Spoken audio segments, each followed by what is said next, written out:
போக்குவரத்து குற்றப் புலனாய்வு அதிகாரிகளின் சோதனையில் லாரியை நிறுத்தாமல் தப்பிக்க முயன்ற லாரி ஓட்டுநரை கைது செய்துள்ளதாக மலாக்கா மாநில ஜேபிஜே இயக்குனர் முகமது ஃபிர்டாவுஸ் ஷாரிப் தெரிவித்துள்ளார். முன்னதாக ஜேபிஜே வாகனம் லாரியை துரத்தும்படியான காணொளி சமூக வலைதளங்களில் பரவியது குறிப்பிடத்தக்கது. சம்பந்தப்பட்ட 27 வயது லாரி ஓட்டுநர் லாரியை நிறுத்தாமல் லாரியில் இருந்து வெளியேறிய போது லாரி சுங்கைமுடாங் சாலை ஓரத்தில் உள்ள வீட்டை மோதி விபத்துக்குள்ளானது. சம்பந்தப்பட்ட லாரியை ஆயர்குரோவில் இருந்து சுமார் 25 கிலோமீட்டர் துரத்திய நிலையில் தமான் குருபோங் ஜெயா குடியிருப்பு பகுதிக்குள் நுழைந்த லாரி வீட்டின் சுவரை மோதி விபத்துக்குள்ளானதாக முகமது ஃபிர்டாவுஸ் ஷாரிப் தெரிவித்தார். இச்சம்பவத்தில் வீட்டில் இருந்தவர்களுக்கு எந்த ஒரு காயமும் ஏற்படவில்லை என்று உறுதிப்படுத்தப்பட்டுள்ளது. போலி ஆவணங்களுடன் மலேசியாவுக்குள் நுழைய முயன்ற 68 வெளிநாட்டினரை குடிநுழைவுத் துறையினர் கைது செய்துள்ளதாக தெரிவிக்கப்பட்டுள்ளது.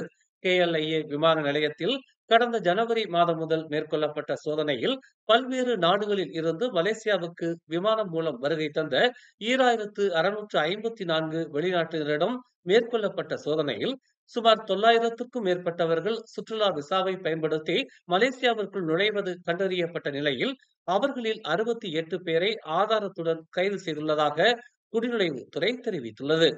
கைது செய்யப்பட்டவர்களில் அதிகமானோர் பாகிஸ்தான், பங்களாதேஷ், இந்தியா ஆகிய நாடுகளில் இருந்து மலேசியாவுக்கு வேலை செய்வதற்காகவும் நிகழ்ச்சிகளில் பங்கேற்பதற்காகவும் வரும் நிலையில் முறையான விசா அனுமதியின்றி சுற்றுலா விசாவை பயன்படுத்துவதாகவும் முதற்கட்ட விசாரணையில் தெரிய வந்துள்ளது. கைது செய்யப்பட்டவர்களை மலேசியாவிற்கு அழைத்து வரும் ஏஜென்சிகளிடம் விசாரணை மேற்கொள்ளப்பட்டு வருவதாகவும் தெரிவிக்கப்பட்டுள்ளது. DAP கட்சியின் பினாங்கு தலைவர் ஸ்டீவன் சிம் மீது தேசிய தலைவர் லின் குவான் யங்கின் உதவியாளர் அண்மையில் வசைபாடிய சம்பவத்தை பெரிதுபடுத்த வேண்டாம் என்று DAP கட்சியின் பொதுச் செயலாளர் அந்தோனி லோ கேட்டுக் கொண்டுள்ளார். இது ஒரு தனிப்பட்ட சம்பவம் என்றும் இது DAP-யில் உறுதியற்ற தன்மையை பிரதிபலிக்கவில்லை என்றும் அவர் கூறினார். அதிகமாக மது அருந்திய பிறகு அதிகமாக எதிர்வினை ஆற்றிய ஒரு தனிநபரே இச்சம்பவத்திற்கு காரணம் என்று அவர் எடுத்துரைத்தார். DAP ஒற்றுமை உணர்வை ஆதரிக்கிறது, எனவே எந்த கருத்து வேறுபாடும் இல்லை என்றும் இரவு விருந்தில் கலந்து கொண்ட அனைவரையும் பார்க்கும் போது DAP ஒரு பெரிய குடும்பம் என்பதை அறிவீர்கள் என்றும் நேற்று இரவு ஒரு நிகழ்வில் அவர் இதனை தெரிவித்தார்.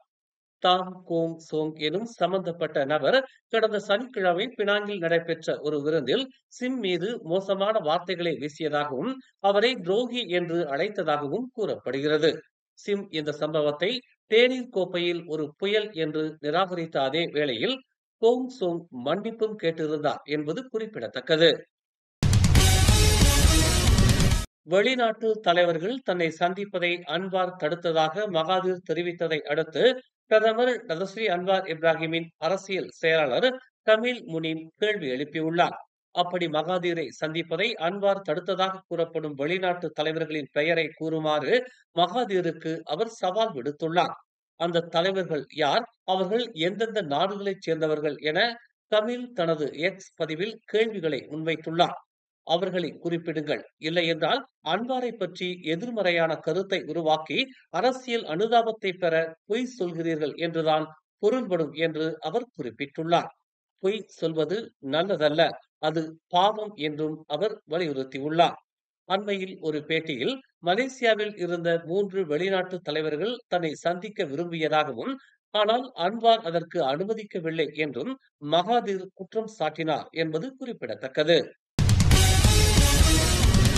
பத்து பகாட்டில் உள்ள ஜலான் லாபிஸ் யோங் பெங்கில் நிறுத்தப்பட்டிருந்த செம்பனை எண்ணெய் டேங்கர் லாரியை திருடிய 41 வயது ஆடவர் திருடிய 2 மணி நேரத்திற்குள் கைது செய்யப்பட்டார்.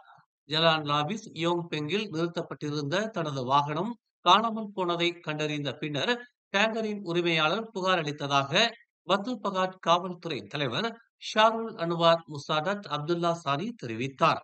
இதனை அடுத்து தங்காக் போக்குவரத்து விசாரணை மற்றும் அமலாக்கத்துறையைச் சேர்ந்த அதிகாரிகள் மற்றும் உறுப்பினர்கள் குழு காலை 10:50 மணிக்கு மலாக்காவின் ஜாசின் சுங்கை ரம்பாயில் சம்பந்தப்பட்ட டேங்கர் லாரியை வெற்றிகரமாக கண்டுபிடித்தது என்று அவர் இன்று ஒரு அறிக்கையில் கூறினார்.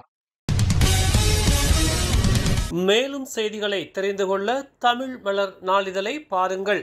எங்களோடு இணைந்திருக்க மலர் டிவியை பதிவு செய்து கொள்ளுங்கள். உறவுகள் மகிழ்ந்திட விருப்பம் மற்றும் பகிர்வு சேவையை சொடுக்கிடுங்கள்.